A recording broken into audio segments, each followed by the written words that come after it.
Okay, we're good to start.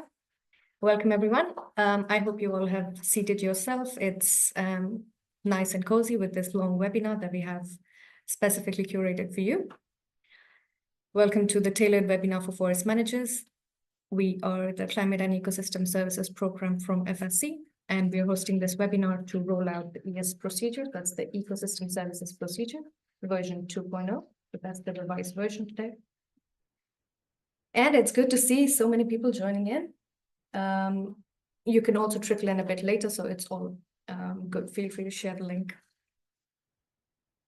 To start the webinar, we have a first antitrust statement as a quick housekeeping from FSC International to you, because we are a wide audience, quite a broad audience. So we might be competing, or we may be peers or colleagues from different organizations, but it's always good to understand the antitrust and to work in good ethics.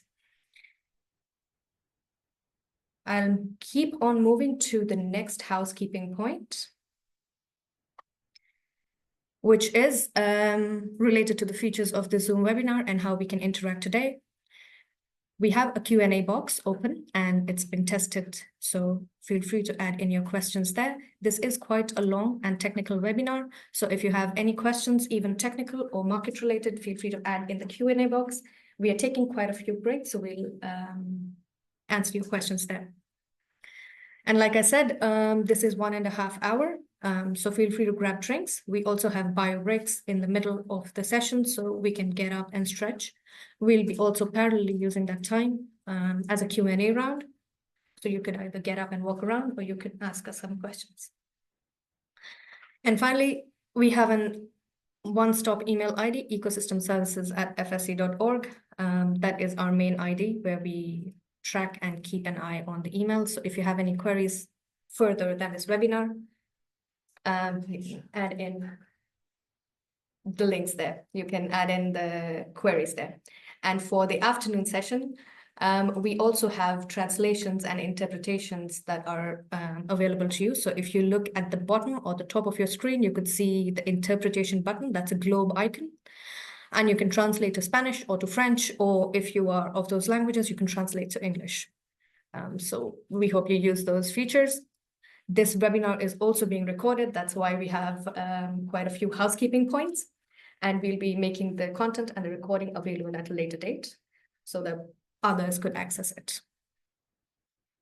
And we move to checking the temperature of the room. So I'll ask people here to either get out their phones and scan the QR code like Gen Z, or you could go onto a browser and type in slido.com and then the QR code. That's the date of today, so 2025-0503. It's also available in the chat box, so you can click there. We want to take a quick temperature of 3 questions within this room. And what you see on your screen is people who voted in the morning. So we had some answers in the morning. I'd ask people to also join in the session and rank this question based on your experience, so we can understand how different actors think about this. So moving on to the first question. From a forest manager's perspective, what activity requires the majority of your effort? Whether it's the first, that's developing a forest project, so you have to understand any certification standard or the criteria. Then you have to develop a management plan and actually implement it on ground. Or it's the second, that's collecting evidence and documentation for audits, for submitting grants, for applying to some government scheme. Or it's the third, which is connecting to market. So this could be local events, community advertising. This could be a full-blown market campaign. It could be websites, social medias. I see people voting, and we have quite similar results as in the morning, though now the curve is less steep. Developing the forest project is still the most effort-taking. That is quite true. It's also as the reality stands, because any on-ground project and effort takes a lot of effort and nuance and decisions. Developing documentation is next. Yes, there's a lot to be done there. And then sponsor interest. Okay.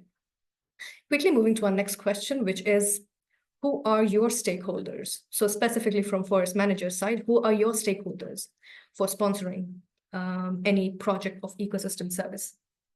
In the morning, we had some people answer companies and some people answer local communities. Those were the two popular stakeholders of sponsoring a project, which is very nice to see because it reinforces this assumption that we see, this trend that we see that communities or corporates or governments are interested in their regional or local forests and projects. So people want regionally based projects. I see a couple of people typing, private companies, okay, small local companies, NGOs, okay, public institutions. That's really good. Is that government schemes that we're thinking? That's really good. Investment companies, government. Okay, companies are still the largest that I see on my screen. So it's good. It's very well aligned with what we have for you today. Feel free to keep on typing. We do keep these Slido results with us so that we can customize our future webinars or future content and see what the temperature is. And our last question to wrap up everything. Now that we've talked about stakeholders, what information are the stakeholders looking for? And I mean specifically when we want to convince them for developing or sponsoring any ES project.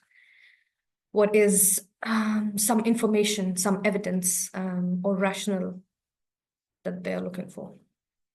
In the morning, we got quite a few results of the measurement unit. So actually the value of the impact, whether it's in CO2 equivalency or KPIs or amount of CO2 stored. Reporting is coming out big in the afternoon session.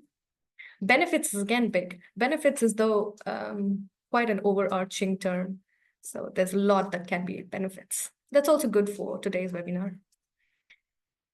Climate impact, credits, proof of impact. That's very good with the webinar as well. Okay.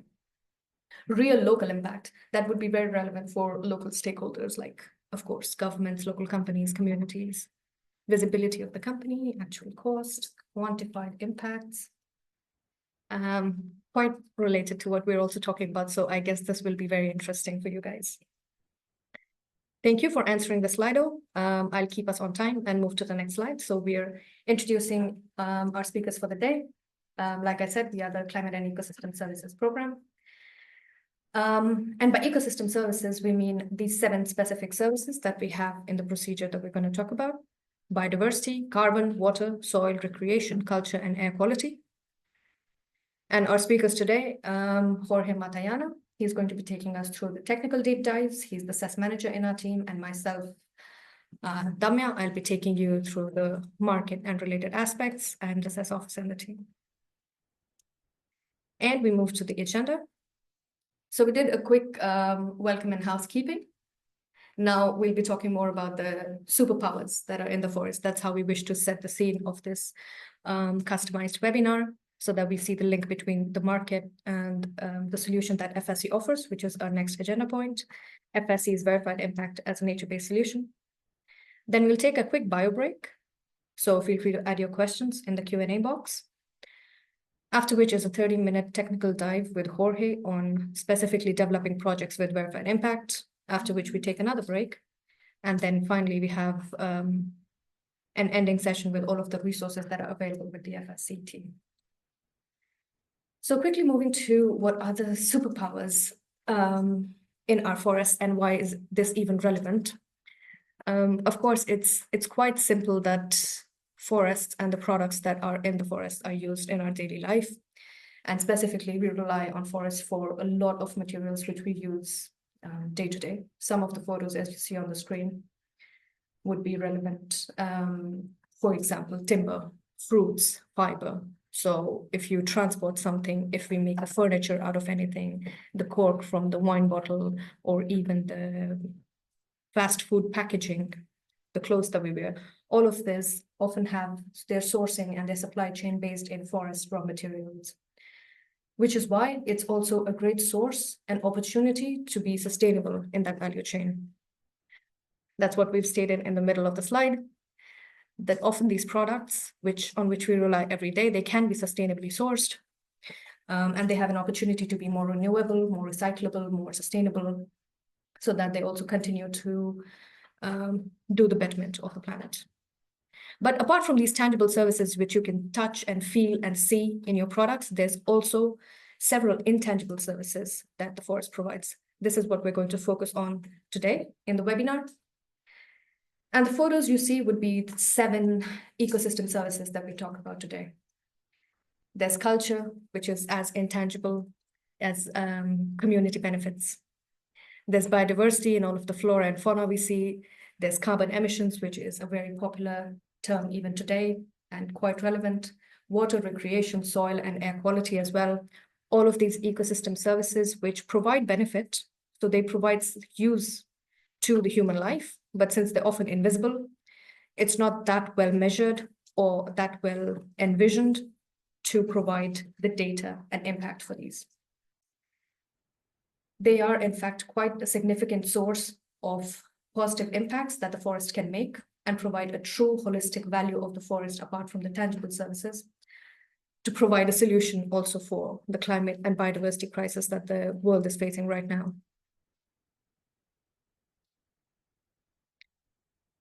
As I said, this is what we're going to focus in the webinar today, these intangible, often invisible superpowers of the forests. They need to be recognized, they need to be rewarded, and they need to be protected so that we have a true value for all of the forests. And a massive effort of management, of responsible forest management, goes behind developing positive impact on these services. So the forest stewards or owners do a lot of implementation activities that build these ecosystem services, whether it's preserving a biodiversity niche or it's increasing the species abundance in a forest.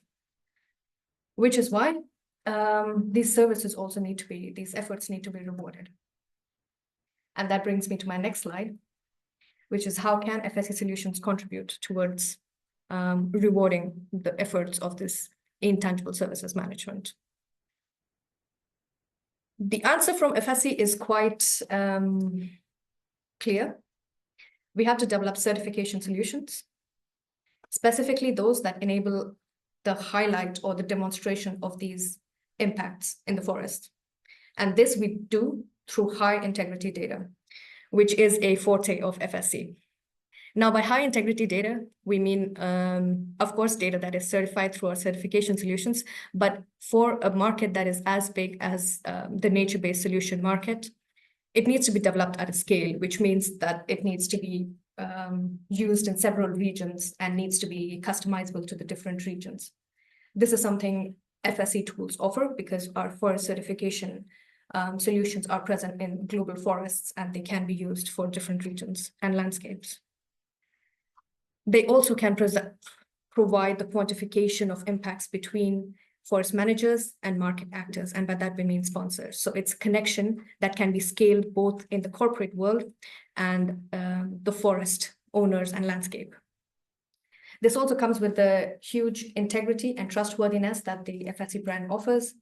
So it's not only high integrity data as a name, there are several safeguards and clauses that FSC certifications and even the ecosystem services procedure has, so that there's more quality in the data that you get and there's more trust in the name of FSC.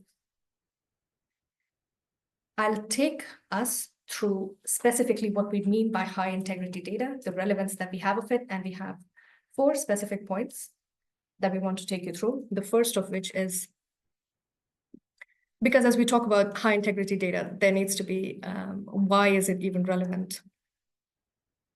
The first is it valorizes, so that means it measures and creates a value for the positive forest impact that a forest manager has. So if you're a forest manager and you have a huge forest that you are implementing management activities in, that you're managing, this is quite an immense effort. And FSC provides the solution to value this effort in actual real data, so that sponsors, whether it's governments or corporates or grants, can invest in the project and provide additional income to forest managers And also companies get the opportunity to optimize their value chain, to invest in projects which are nature-based and of high value in sustainability. So it's a win-win for both, which is connected by FSC data. A specific point here is the nature-based solutions market. Like I said, lacks quite a bit of high integrity or measurable data, which we also see in the next few slides. The second benefit is also that FSC forests, because they follow quite a robust and stringent FM certification, already do implement huge benefits and provide huge benefits in ecosystem service. With this procedure, it's quite a good value addition so that we can get the value already that's present in the FSC forest and direct it in a way with the ecosystem services procedure. The second is, from a market side, there is quite a push towards providing clear commitment, and a lot of global companies, even top companies, have publicly sustainable goals that they have announced and are committed towards. This needs concrete data, and that data also needs to come from the forest because a lot of the value chains and sourcing are in the forest. From the government side, there's also the push for reporting and regulations.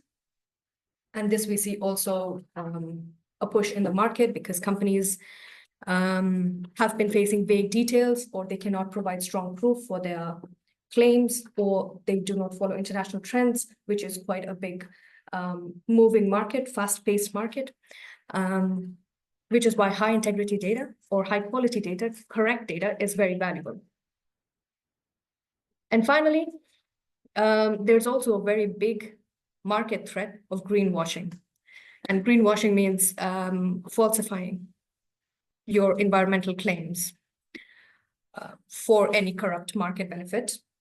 But these greenwashing claims have a huge negative impact, whether that's in false advertising or losing the market trust or losing the stakeholder reputations of the companies, or it's huge scandals and court fees, or it's undermining the trust, basically, of the consumers and then losing the market value. But how does FSC connect to it? So finally, looping it all back together, with verified impact, we have two specific features which provide a direction towards enabling high integrity data. And we'll be talking about this in the next few slides. So ESR, that's the Ecosystem Services Report, is the report that the forest manager gets after they have verified their positive impact through a certification body. And ES Claims, which is the communication that sponsor or the forest manager can make based on the positive impact. And this helps because it's comparative outcomes. So you can actually say, we increased X amount of biodiversity species abundance, or we regulated water flow by this much % increase. It also is very clear and detailed and has a uniform structure. So that means there aren't loose statements. There is clear details about which region, which year, which forest manager, which sponsor, what impact. So you can clearly see your impact. It also provides more holistic value, like we've been saying, with a diverse set of 7 ecosystem services, so that it's a wholesome value of the forest. And finally, it has several safeguards and reinforcements so that threats like greenwashing or other corrupt market forces can be prevented. Now, quickly, I'll move to why FSC works as a nature-based solution, because now that we've talked about the market value of it, I would like to connect to technical deep dive that we're going to do. And after seeing all of the market forces or the need for ecosystem services in the nature-based solutions market, the solution with FSC for ecosystem services is what we call verified impact. That's the overarching solution name, which we give to the solution. Verified impact works through ES procedure. So that's what we're going to talk about today. It's the ecosystem services procedure. It's a document that's a certification procedure on how this actually works in forests and how it can be communicated and invested in. The objective for such a procedure was to provide additional income, was to provide a voluntary addition and value to the already certified FSC certified forests. And we've seen a big benefit in the market of high integrity data, but with FSC specifically, there are two pillars that we see on how this can work in the market. First is since FSC and its strong procedures already have a very good reputation and market value, this can be leveraged again with the trademark of FSC as the forest certify their positive impacts through verified impact and have the trust and trademark of FSC, the label of FSC along with it, so that you can be confident in what you're communicating. And second, that these impacts, this actual data can be used for sponsorship against schemes or sponsorship with investments from corporates, or they can be used for reporting, or they can be used for any payment of ecosystem services scheme with the government or any grant organization, like we already saw in the Slido results. Quite a few local communities and companies would be interested. So when we say ES Pro or ecosystem services, what do we mean? We've been talking about these 7 ecosystem services. I'll reiterate them just to give you an overarching view. That's biodiversity, carbon, water, soil, recreation, culture, and air quality. And of these 7 categories, we have 35 impacts on all of them. And a forest manager can choose either of the category or either of the impact or multiple at the same time and verify their positive impact, document their implementation and positive impact. Now, a final look into the overarching view of how a verified impact project works and where we're going to focus today. This is a snapshot of a roadmap that we made. So we start at the top with an FSC certified forest manager, so perhaps someone in the audience as well. They would decide on starting a verified impact project. They would start with implementing the activities in FSC certified forest. So this is understanding the procedure, making implementation plans or management plans about it, documenting what you want to do, and then implementing it on ground. Then that is quantified in the ESR report or in the documentation that we send. This is then given to the certification body.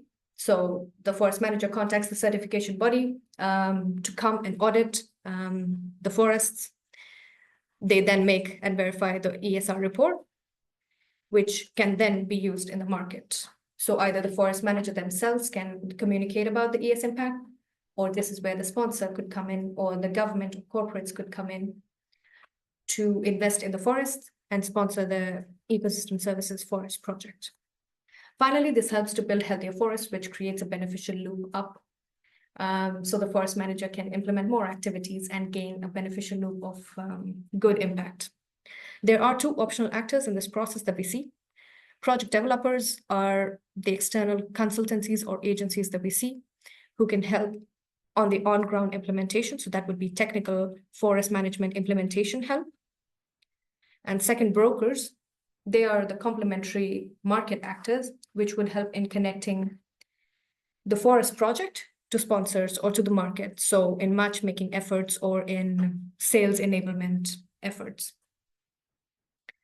The focus for today will be FSC certified forest managers. So we'll see how the 2 green boxes, that is implementing and quantifying the efforts with ES Pro. That's what we're going to be dealing with today. And with that, we have a quick bio break. I have been monologuing for quite a while, so I would like to take a breather here.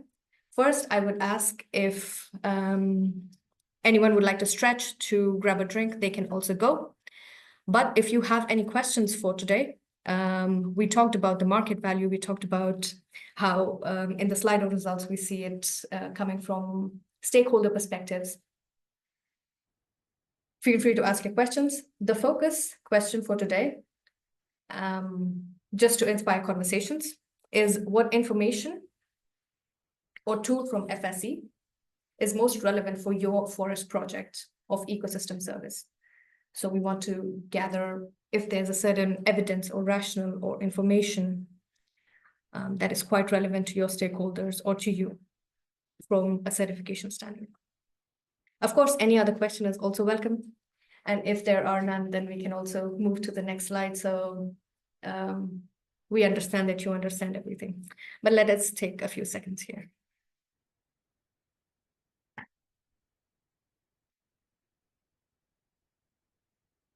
I do see we had the test question. So the Q&A box is working, but you can feel free to add later.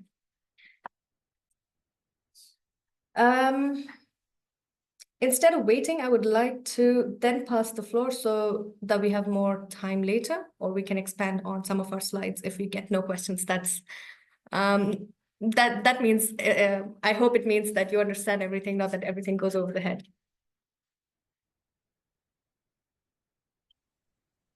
Okay, so let me move to the next slide, which is the technical deep dive, where I pass the floor to Jorge. Thank you, Lamia.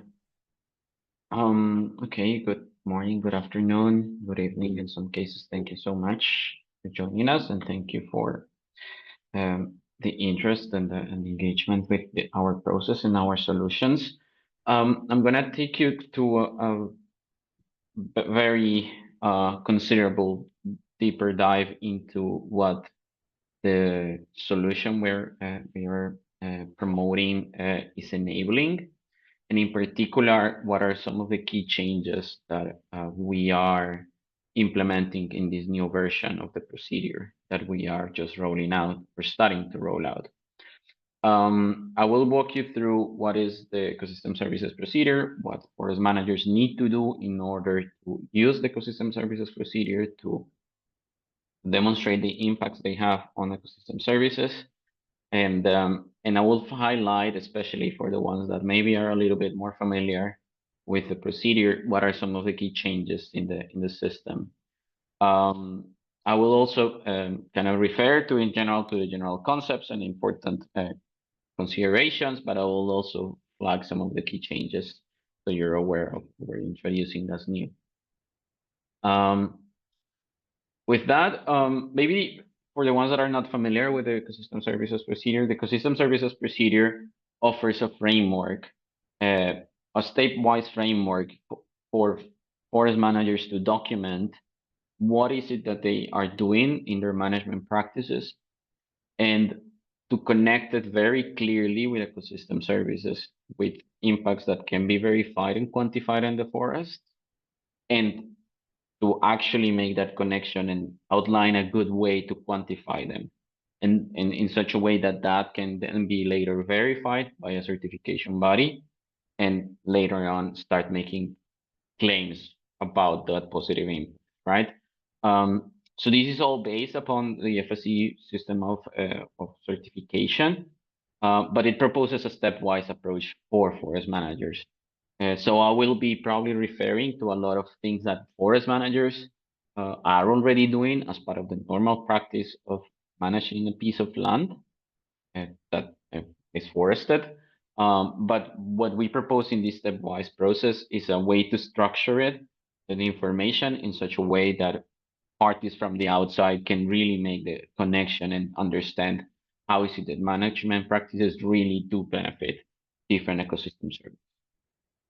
So with that, I'll start, and I'll walk you through those 7 steps that the procedure outlines. The first step, so before we start, we also decided to have a case study as the kind of the reference point to exemplify what forest managers need to do. And we decided to take a case that is close to a actual forest that we already have with the ecosystem services procedure, but with some changes, just to exemplify what needs to be done. So in this situation, this case is about a forest in Argentina that has as an objective the minimizing the negative impacts on water resources and promoting the conservation of natural resources of the company and the forest itself. maybe from an ecological point of view and a management point of view, what is interesting about the situation is that it's a landscape that is largely dominated by pine and eucalyptus trees. So this would be what we call normally a plantation management, but it includes in the forest management unit, it includes also a large basin of inland rivers, but also some detected risks of fires and droughts. So that's kind of important when thinking of how to demonstrating some ecosystem services. Okay, so let's get started. And the first step that forest managers need to do is to select the ecosystem service or services that they want to demonstrate, right? That they want to demonstrate they have impacts on. So normally the forest manager will be selecting one or more of the list of ecosystem services that we have pre-selected in the ecosystem services procedure. This then means that everything that they are going to document relates to those impacts that were chosen at the very beginning. Once that is chosen, then the forest manager will need to say, okay, I am demonstrating those impacts for this particular area in a map. So they will need to outline very clearly what are the boundaries of where that project or that verification is happening, but also the size of that area that is being implemented the project on. In this situation, in the case of this Argentina forest that I mentioned, this forest management organization, they decided to demonstrate the positive impact they have on the maintenance of water volume regulation, which is the category of water, belongs to the category of water services. We used to call this watershed services, but we feel water services captures better the type of benefits that this is offering and delivering. Once this is selected, an important addition that the new procedure has is the integrity, like let's say boundaries or guardrails against double claiming. So what is double claiming? Double claiming occurs when an impact, such as for instance the removal of carbon from the air, or in this case the protection of watersheds, is being used in two different similar schemes or two similar standards. So for instance, in the case of carbon sequestration and storage, if this is being used under the FSC ecosystem services and under an external carbon crediting scheme, that could potentially be a situation of double claiming. This is of course a concern because it may create the impression or imply that there's a false volume of additional benefits being demonstrated. But it also kind of may exploit different schemes along the way, right? And that's not necessarily what we want. But ultimately undermines the trust in the market, in the system. And these are important safeguards that are being deployed across the board in different schemes. So how are we implementing this in the ecosystem services procedure?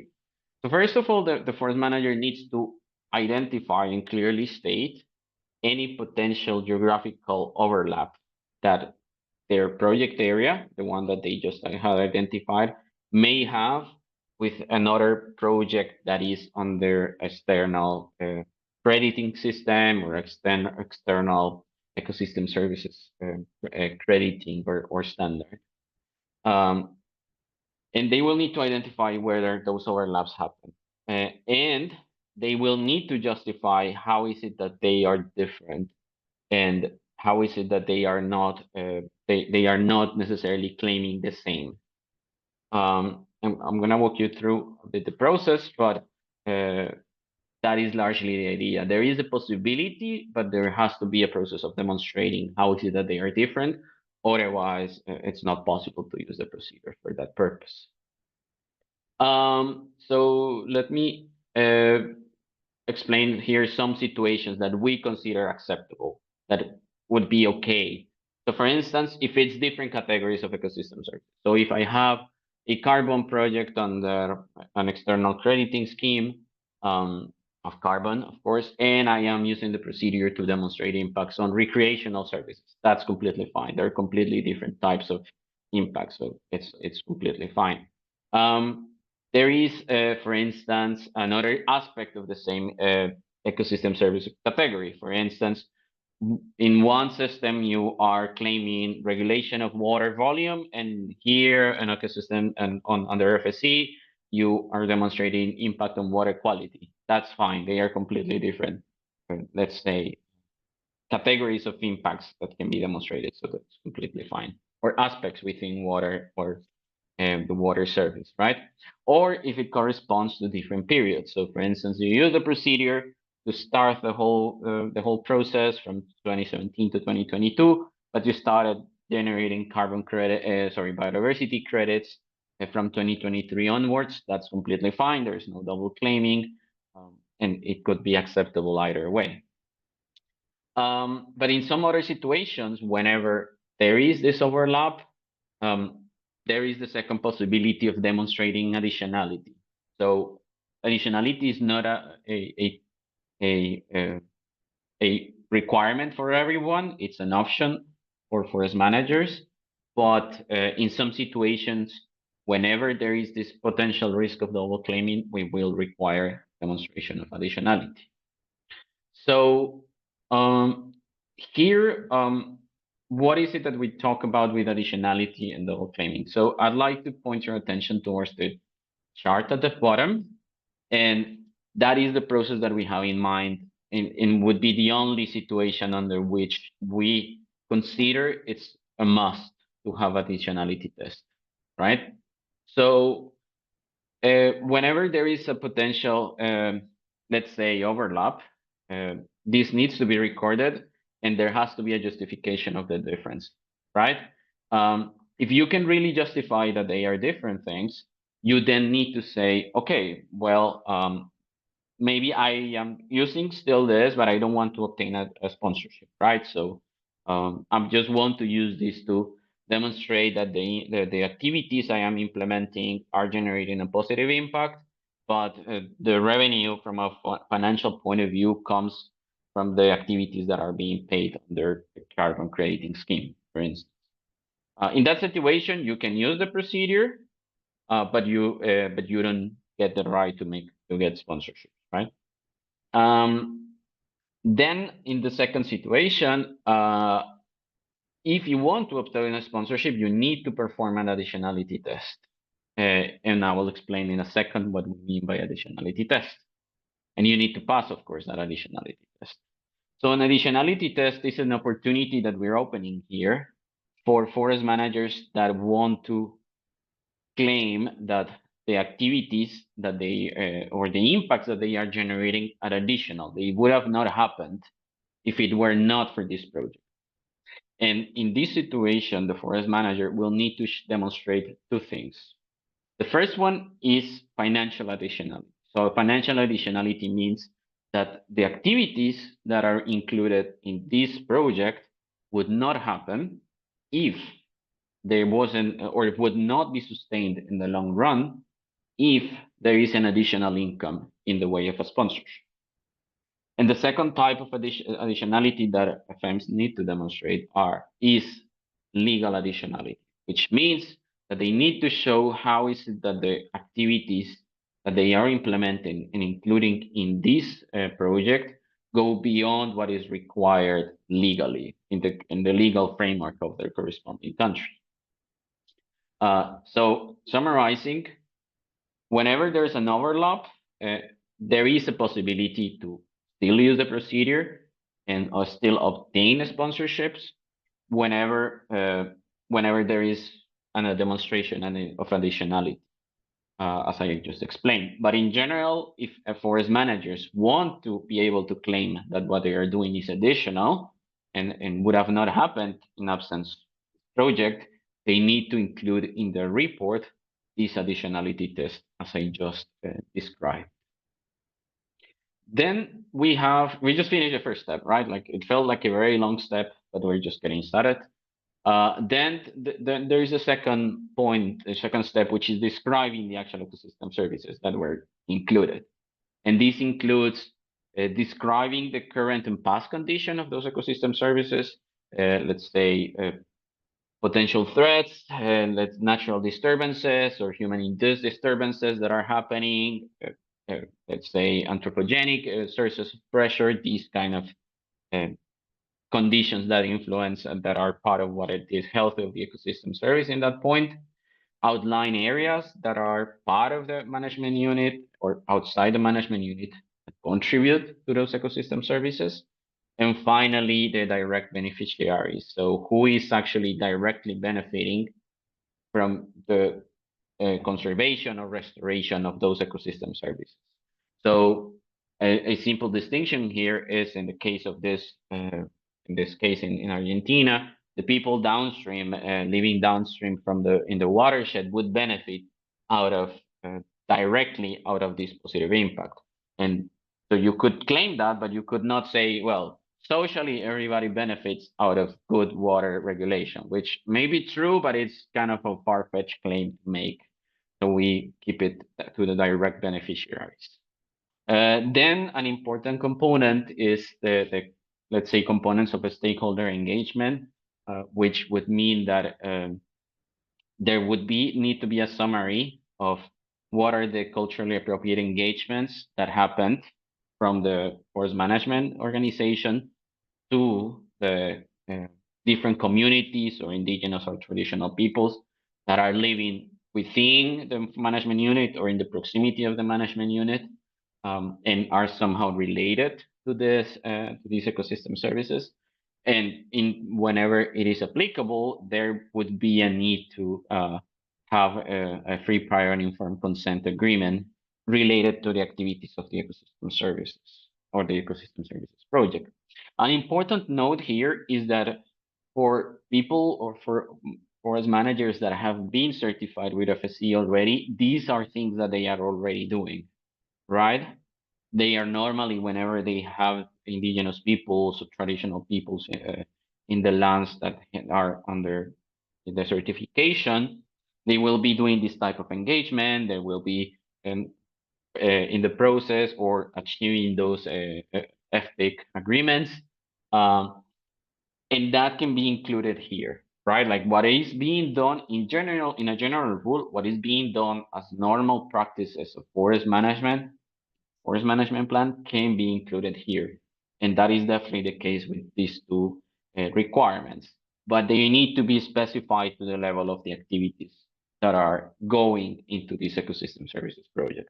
So if you're doing some sort of specific activity that relates this specific project, you need to refer to the regular FPIC agreement that you have with the indigenous group or the traditional peoples that are living within the management unit, but you need to specify how that relates to those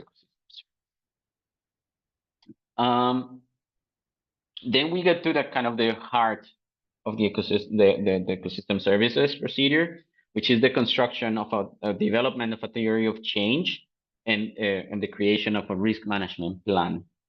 And here, what we are talking about is actually making that connection that I mentioned some minutes ago, in a sense that forest managers are normally already implementing management activities or maybe implementing new management activities that benefit ecosystem services. But in this step is where those connections are made evident and demonstrated in such a way that stakeholders or people that are interested in understanding the project can see what is the rationale underlying the project. So let's talk about the situation the example we had referred a few minutes ago in Argentina. So this forest management organization had decided to demonstrate impact on water volume regulation, right?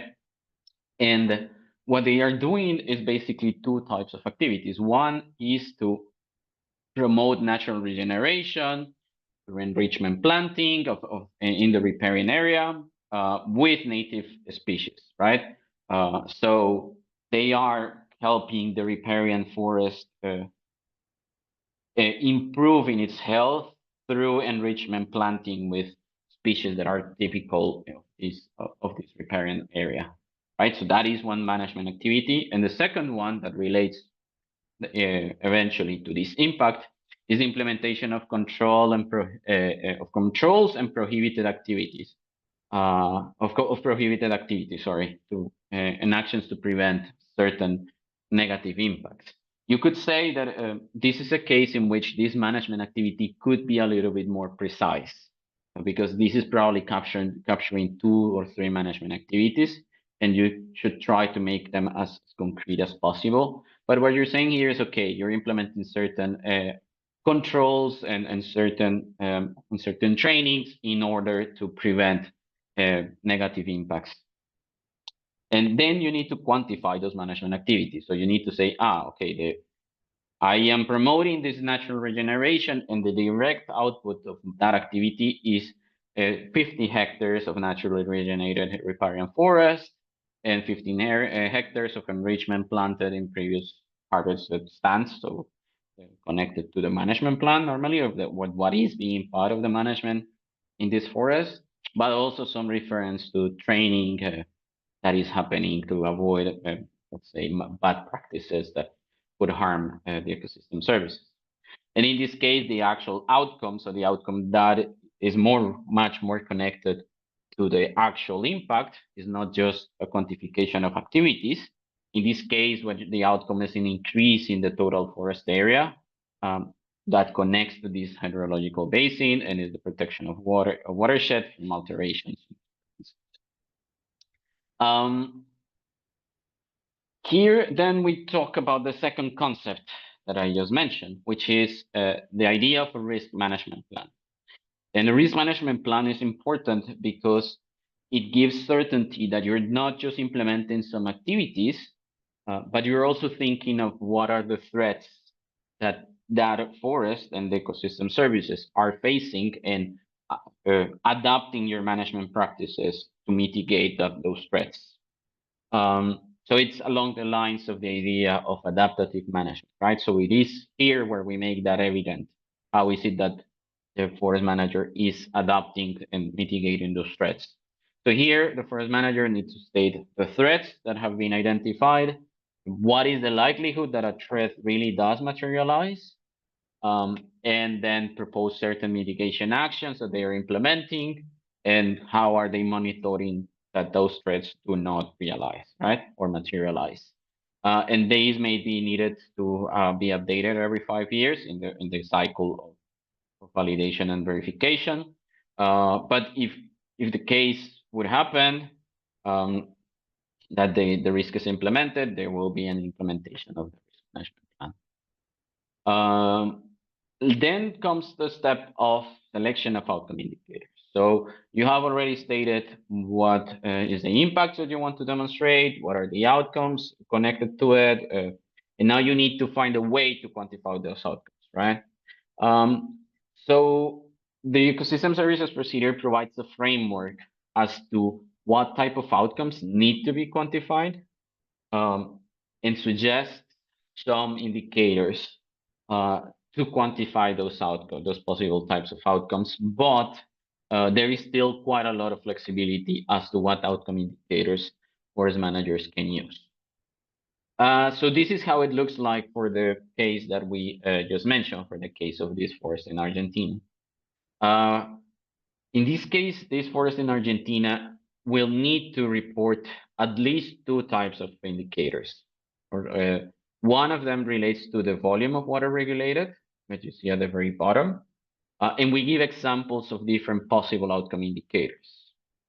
At the same time, there will be a need to demonstrate one or the other of the first 2 types of outcome indicators, either native forest cover and density, or watershed condition, or you can report both at the same time as well.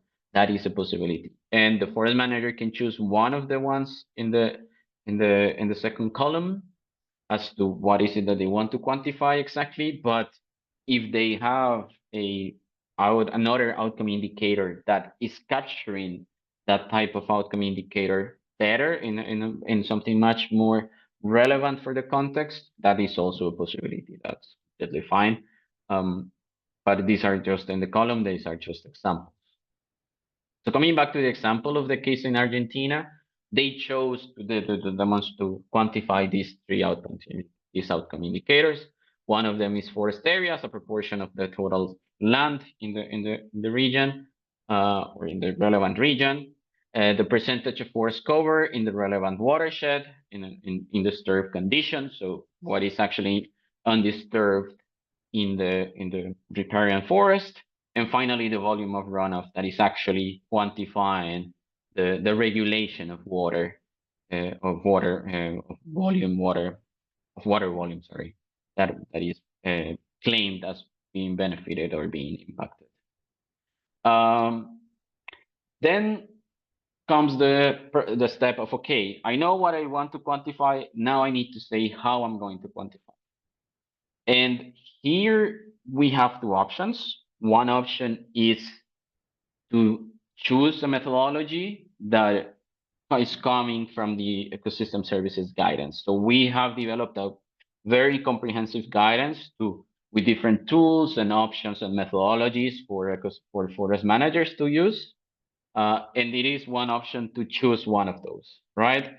To choose out of one of those methodologies and say, yes, I will use this pre-selected methodology to measure these outcome indicators.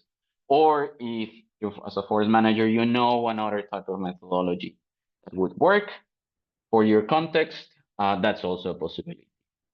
But in those cases, you will need to kind of report some minimum safeguards that we have vetted those methodologies already upon. But the idea is to ensure that there is kind of a replicability and consistency across the board. In some situations, especially in forest management groups, it can happen that there are different methodologies to calculate to measure the same outcome indicator. And that is a possibility we enable, but there has to be a clear justification of how those reported numbers are comparable, because otherwise it wouldn't make sense to include them in the same report.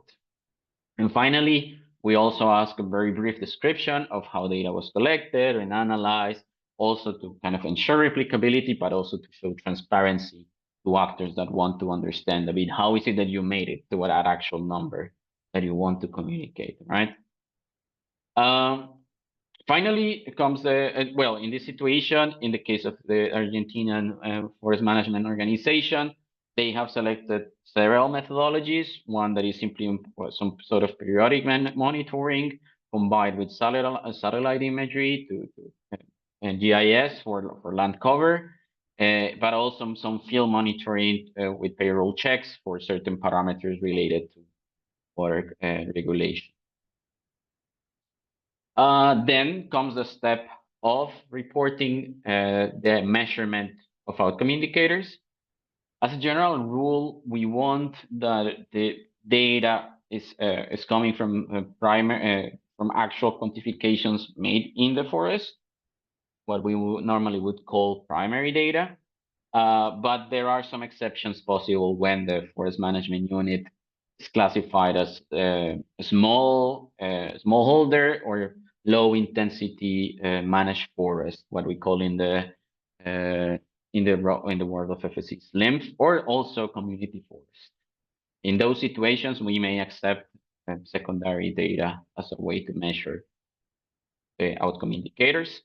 In the process of reporting these measurements, you also need to state sources of uncertainty. So for instance, if samples are too small or too volatile, you will need to state how you're managing that uncertainty in the quantification, and you need to present data conservatively, right? So you will need to indeed report the uncertainty range that is based on the methodology and what criteria the methodology establishes. This is normally a methodology that have a statistical approach, but also apply maybe a deduction factor. So if you are quantifying in average 50, but the uncertainty range is quite significant, you decrease a little bit the actual mean value that you want to report there as the outcome in that particular indicator.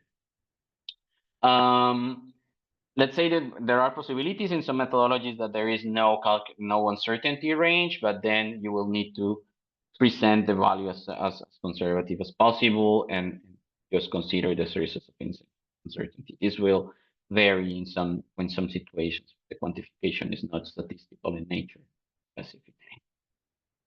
Then finally, you need to state what is the result. So you need to put those measurements in the context, in the right context, to be able to claim what you want to claim as a forest manager, right? So in the Annex B of the procedure, we state what is the type of result you should be achieving within each outcome indicator to be able to say that you are reaching that impact, right? Or that you are really benefiting and impacting that specific ecosystem service.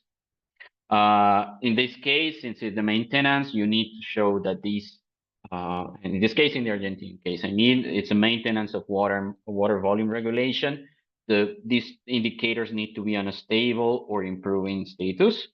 And here, what they are finding is that the riparian zones are improving to 50-75% shade coverage, that the forest marginal areas are reaching more than 3,000 trees per hectare, and that the volume of the runoff volume was reduced in 5%, which would allow them to state clearly that they are at least maintaining the water volume regulation capacity of forest, which is what they want to demonstrate. Some couple of additional features that are included in the procedure and that are important for forest managers. So after they have demonstrated their impacts, what are some important considerations? First is the possibility of validating impact. So this actually would not be after they have verified the impacts or demonstrated the impacts, but this would be a situation on which the forest manager has a baseline of the impact that they want to demonstrate and have a plan to actually reach that impact, but they haven't really quantified yet what is the final number, or they haven't gotten to a level of change that really justifies to invest in further monitoring and quantification. In certain cases, that is an investment indeed. So what we allow forest managers to do is to validate that plan, validate that the plan to achieve those impacts is sensible, and that the baseline was calculated appropriately. And this serves as a basis to validate, to have a validation, which allows them to go to the market, to look for sponsors and so on, but also to communicate that they are working towards that impact, right?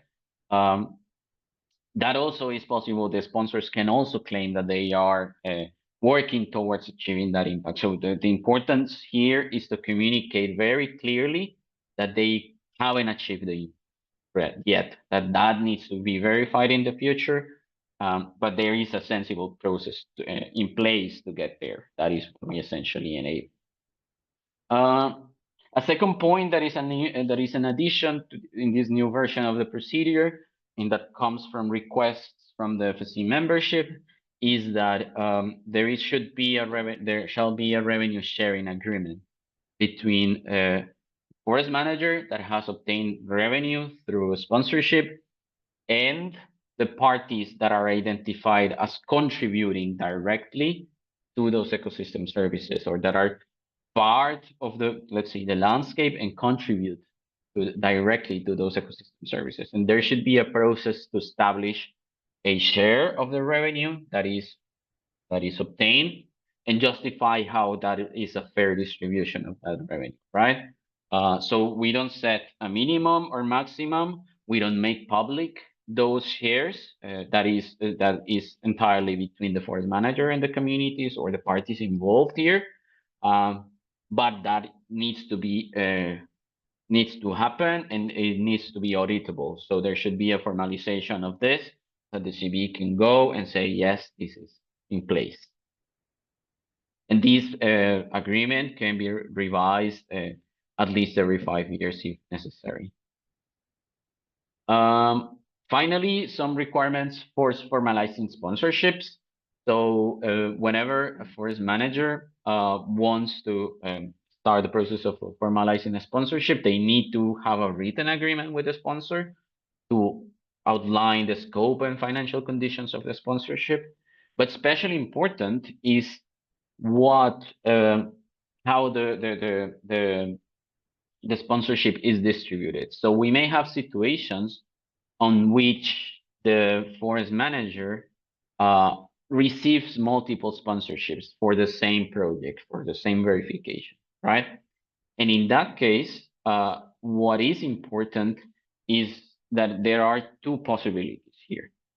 Possibility number one is that the forest manager agrees with all the sponsors that they are going to co-claim the positive impact that is being sponsored, right?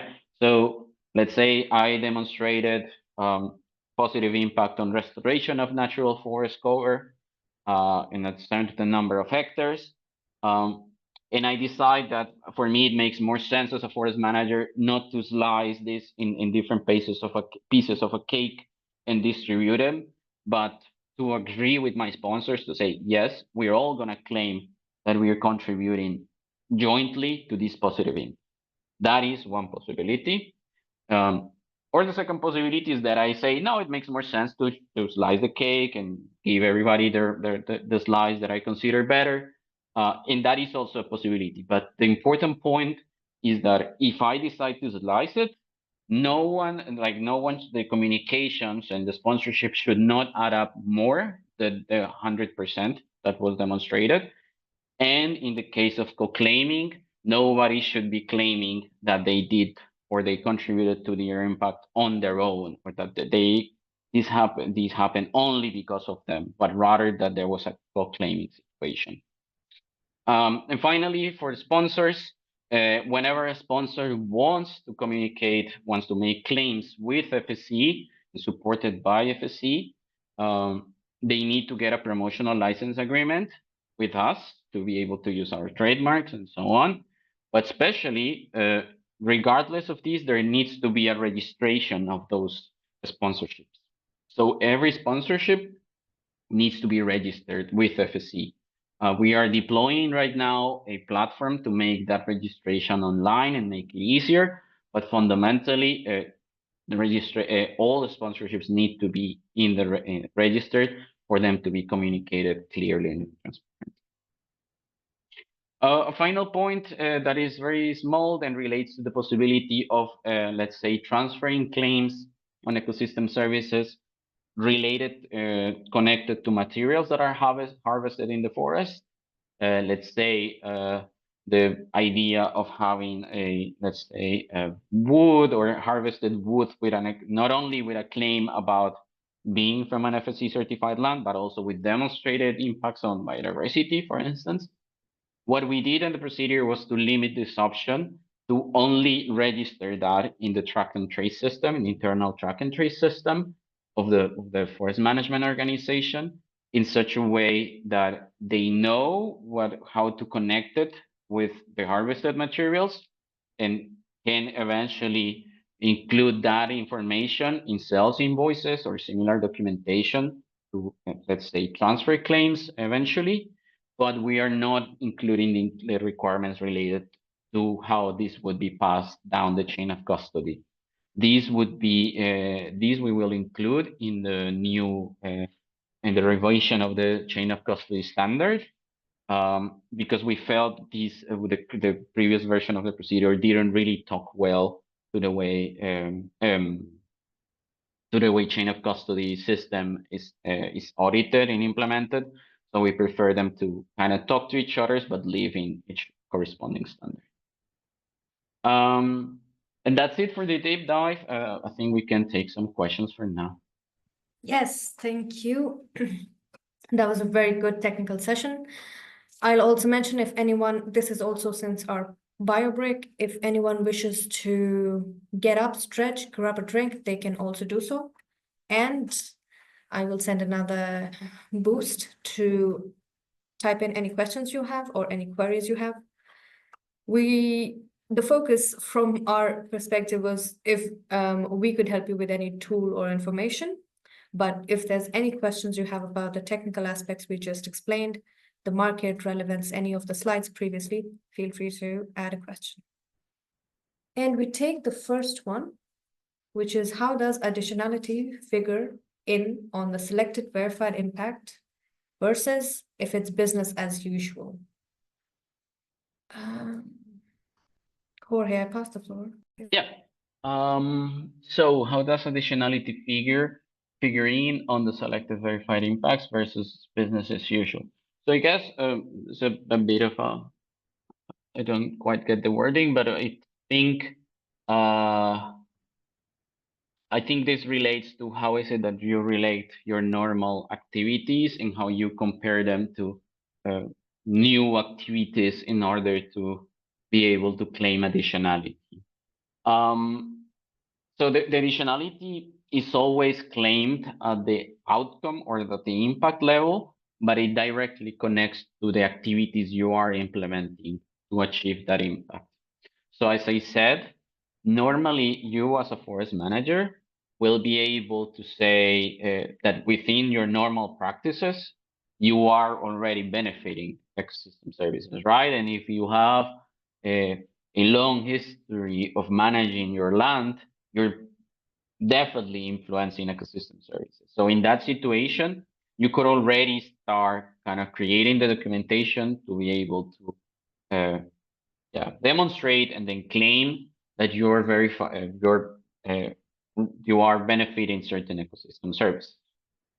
But if you want to be able to claim that what you're doing is additional and then promote that to, for instance, other sponsors, some sponsor that wants to be able to say, yes, I cost or for my because of my investment that that impact has happened, you would need to identify very clearly new activities, new interventions that you're doing in your forest in order to generate further impact.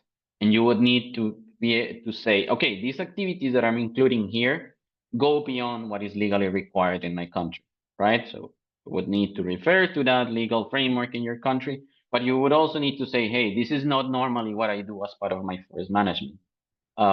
I will need a further investment to be able to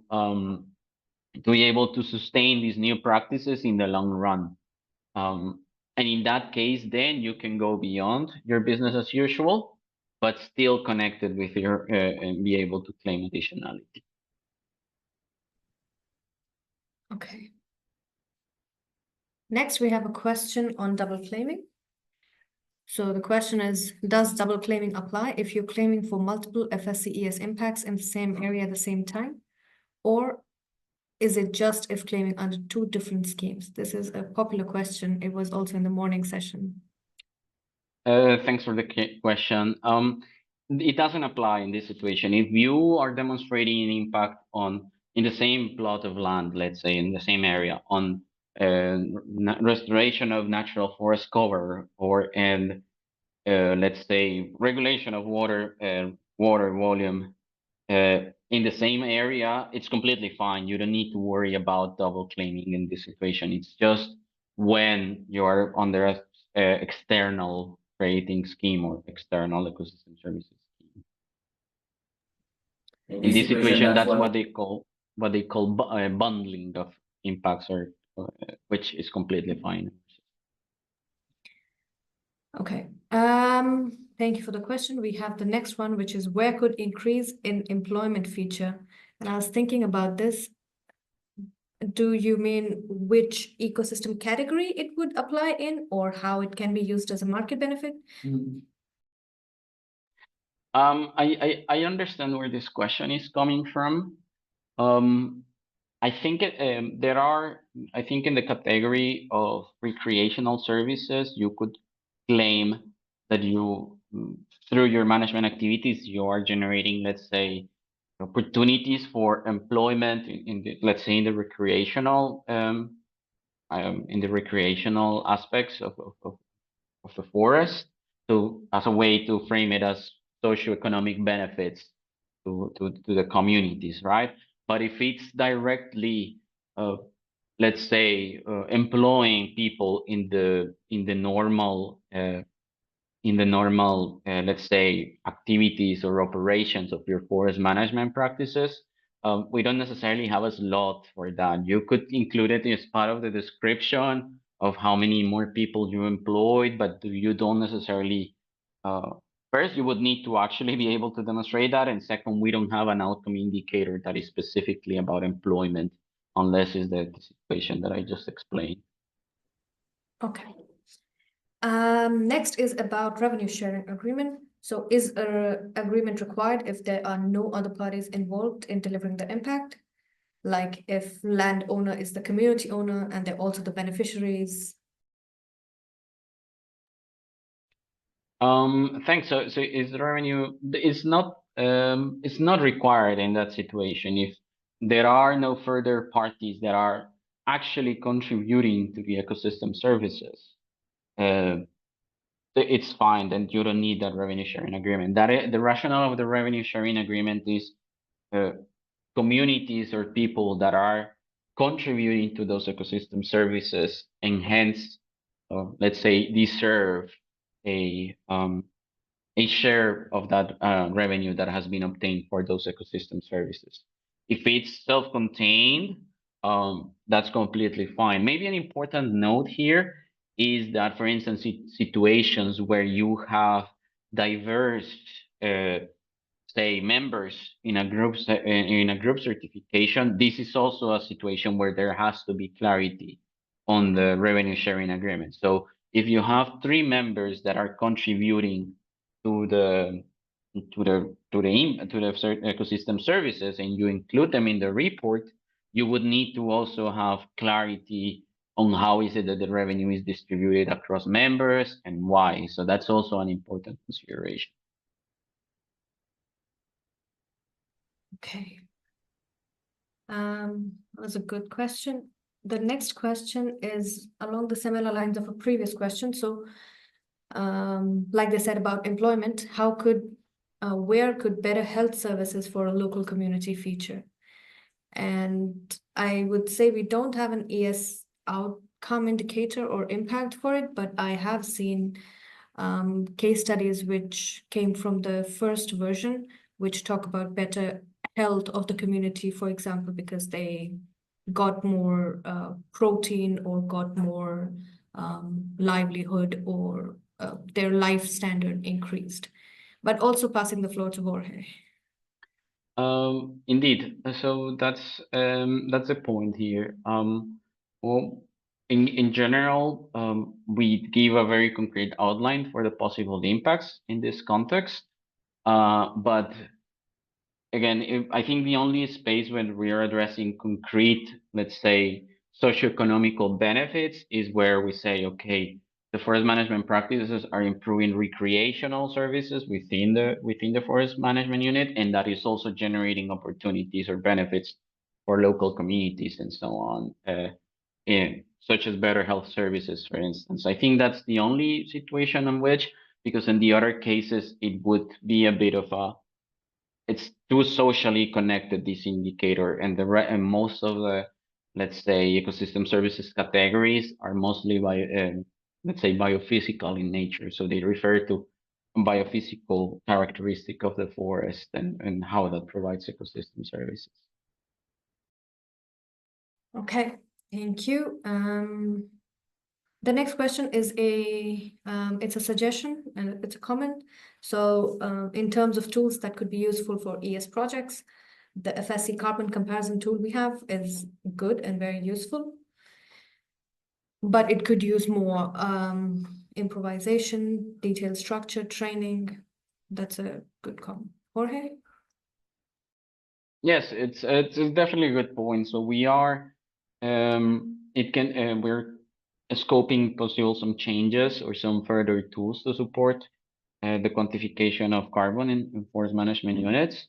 For now, we're gonna continue with the tool as it is with some improvements that we are considering.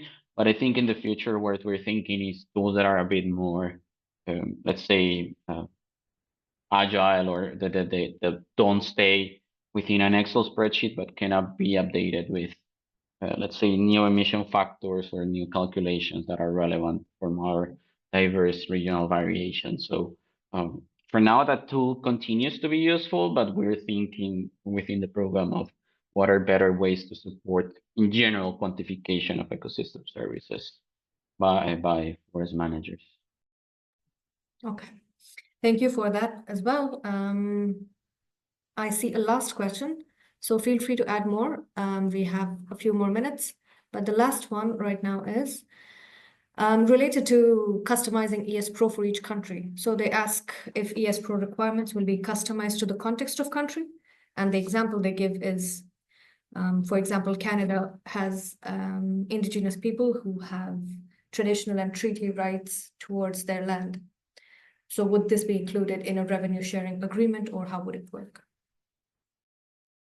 That's a great question. And I think that's something that we're gonna continue exploring as the procedure is rolled out. Because there's definitely situations upon which we consider it could be relevant. So I'm just looking at the procedure right now, and how we frame it is the forest manager will need to identify parties to participate in this revenue sharing agreement that include, but not limit to, parties that have contributed directly to realization of the ecosystem services, but also landowners or other right holders with legal or customary rights to those ecosystem services in the project area. So in this situation, I think it would qualify to the situation you are describing here. So it's not only people who directly through their management or through their traditional practices benefit biodiversity, for instance, although maybe indigenous, in the case of indigenous communities, you could claim that, but also being a rights holder from a customary or legal point of view does include does qualify you to be participant in the revenue sharing agreement. So I think we can evaluate situations on which we would need some consistency within countries, but it is definitely an important consideration that we have included in the procedure, at least the aspect of rights holders that should qualify for that inclusion in the revenue sharing agreement. Okay. Thank you for the question and answer round. I think that's our last question. So it's great to see all of the detailed technical points coming up. Then we move to our last section, which is about the resources and channels that we have to support more of this uptake. And I'll start with the FSC channels we have. So of course, FSC has a lot of solutions which stem from certification, standards, procedures, guidelines, and they are quite extensive and robust in their technicalities and features, which is why we also have a good digital platform and several channels so that we can explore more of its uptake, explore more of media distribution. Here I've highlighted 4 examples, all 4 of which are really beneficial for ecosystem services projects and procedures. The first one is the ES showroom. That's where we host a lot of case studies from ES projects worldwide. So as you would see in the screenshot, we have 3 countries. We also have other countries who have their projects listed out on our online website, where people can look in to the photos, the impacts, the description of the project. They can also contact us. And it's a great resource. It's actually one of the top rated resources in our teams to use for talking to people about ES projects online. The second is the social media pages that FSC has. So we share video posts, infographics, or if we attended any events or other such content there. The screenshot you'd see is of YouTube. So we created a CES playlist, which has different videos about interviewing from a sponsor perspective or an FM perspective, just showing the different projects in the regions. We also have quite other videos. So the YouTube channel or the LinkedIn channel are great resources to look for ecosystem services projects there. Those are the media aspects. I'll highlight 2 of our biggest technical centers of document storage. First is the FSC Connect. It stores the FSC's document center. That's the screenshot you see where we have our procedure of ES Pro uploaded in 3 languages. So you can go to our website, you can download it, you can read it, you can make notes, you can view it in English, Spanish, or French. And we have finally FSC Search. That's an online tool hosted on the FSC channel to search for any updated certification or licensing information from FSC. So whether it's PLA or whether it's ecosystem services certification document, you can search it via the FM code, you can search it via the name of the certificate holder or perhaps the region, so you can explore a bit on what the other regions are doing. And you can also download the report so you can see exactly the methodology they used, the results they got, how they put it all in their certification document. And moving on, the previous slide was what we saw from an FSC perspective. This is what we see from assess zoomed in perspective. We are developing an enabling environment. What we mean by this is there's a set of tools and mechanisms so that we smoothen the uptake, the implementation of ES projects on ground and globally. The first of it is ES Pro guidance. Now, this is a technical guidance. It's aimed towards forest managers, so it has methodologies or suggestions for the forest managers on how they can implement the ecosystem services activities on ground.